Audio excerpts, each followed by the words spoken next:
Everyone, কেমন আছো সবাই? আজকে হচ্ছে মহালয়ার আগের দিন। আমাদের এখানে মহালয়ার আগের দিন কুমারী পুজো হয়, তাই আমি জেঠিমণি মা মিলে চলে গেলাম কুমারী পুজো দেখতে। আর আমি তো জীবনের ফার্স্ট টাইম আর কি কুমারী পুজো মানে চোখের সামনে আর কি এইভাবে লাইভ দেখলাম। আমার তো ভীষণ ভালো লাগছিল। এত সুন্দরভাবে পুরোহিত পুজো করছিলেন না, তোমরা না দেখলে বিশ্বাস করতে পারবে না। আর এই মেলাটা কিন্তু অনেক পূর্বকাল থেকে হয়ে আসে আর কি। আর যার জন্য বিখ্যাত, এখানে না 51টা মূর্তির পুজো একবারে করা হয়।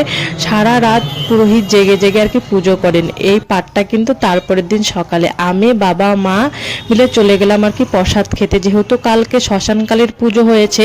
এখানে কিন্তু অনেক লোক প্রসাদের জন্য লাইন দিয়েছে, তোমরা চোখে না দেখলে বিশ্বাস করতে পারবে না। যেহেতু মেলাটা আমাদের বাড়ির পাশে, তাই আমি আর বর মিলে আবার চলে গেলাম মেলা ঘুরতে আর কি। আর আমি না জীবনের ফার্স্ট টাইম আজকে শ্মশানে গেলাম। শ্মশানে যাওয়ার পরে মনটা আমার এরকম হয়ে গেছে, মানে কি আর বলবো, সব থেকে পবিত্র স্থান কিন্তু